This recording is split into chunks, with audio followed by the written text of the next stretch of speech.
안녕하세요. 연세엽비성형외과 원장 이건창입니다. 오늘은 귀족 수술 상담하러 오시는 환자분들이 가장 궁금해하시고 많이들 물어보시는 질문 몇 가지에 답변을 드릴까 합니다. 팔자주름은 나이가 들었다고 다 똑같이 생기는 건 아닙니다. 한 가지 중요한 변수가 있습니다. 그건 코옆 꺼짐입니다. 코옆 꺼짐이 심한 사람일수록 팔자주름이 더 심하게 생기게 됩니다. 코옆 꺼짐은 코옆 뼈가 함몰되어 있거나 돌출입이 심할 때 생기는 현상입니다. 뼈가 함몰되어 있으신 분들은 다른 사람들보다 팔자주름이 더 빨리 더 깊게 생기게 되므로 이 부위를 메꿔주는 수술이 필요한데 이 수술이 귀족 수술입니다. 그러므로 귀족 수술은 팔자주름을 펴는 효과뿐만 아니라 후에 생긴 팔자주름을 예방하는 효과도 있습니다.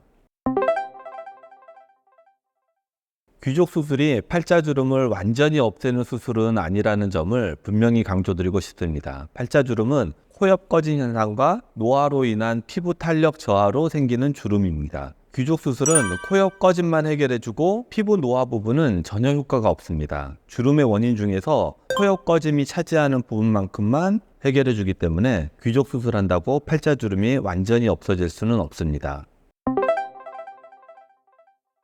어떤 미용 성형이든 과하게 하면 어색하고 적당하게 하면 자연스럽습니다. 귀족 수술도 마찬가지입니다. 보형물을 선택할 때 큰 보형물을 사용하면 표정이 어색하고 작은 보형물을 사용하면 자연스럽습니다. 하지만 이건 어디까지나 상대적인 것입니다. 많이 꺼진 사람은 큰 보형물을 넣었다고 표정이 어색하지는 않습니다. 환자분 꺼진 정도에 딱 맞는 그리고 표정이 어색해지지 않을 정도로 보형물의 크기 선택이 정말 중요합니다.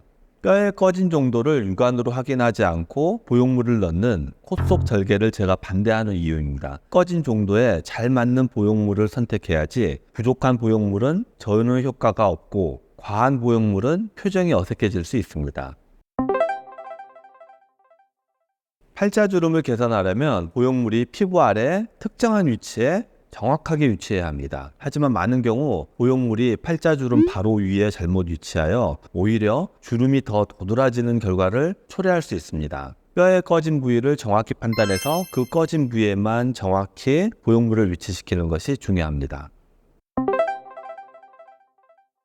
귀족 수술 후 보형물이 움직이면 어떡하냐고 질문 많이 하십니다. 귀족 수술하면서 보형물을 고정하는 병원이 있고 고정하지 않는 병원이 있습니다. 고정하지 않는 병원이 훨씬 많을 것입니다. 귀족 수술이 처음 개발되었을 때는 무조건 고정하였습니다. 무려 30년 전인데요. 고정할 때 나사로 고정하는데 이에 따른 부작용들이 많이 보고되었습니다. 지금은 고정하지 않는 쪽이 대세인데요. 이때 중요한 것이 고정을 안 하더라도 보형물이 움직이지 않게 수술을 해놔야 합니다. 이 부분은 제가 이전 유튜브에서 다룬 적이 있어서 간단하게만 말씀드리면 보형물은 골막 아래로 들어가야 하고 골막의 박리 범위는 보형물의 크기와 모양과 일치되게 이루어져야 하고 울퉁불퉁한 뼈 모양에 맞게 보형물을 조각해서 넣어야 합니다. 저는 보형물을 안 움직이게 할 수 있는 확신이 있기 때문에 보형물을 고정하지 않습니다. 오늘은 귀족 수술에 대해서 많이 하시는 질문에 대해서 알아봤습니다. 귀족 수술은 비교적 간단한 수술이지만 꼭 필요한 사람들이 하게 되면 효과를 많이 보는 수술입니다. 그래서 꼭 필요한 환자분들이 오시면 아주 강력히 권해드리고 있습니다. 이번 영상이 귀족 수술을 생각하시는 분들께 도움이 되셨길 바랍니다. 끝까지 시청해 주셔서 고맙습니다. 다음에 또 환자분들께 도움이 되는 영상으로 찾아뵙겠습니다. 고맙습니다.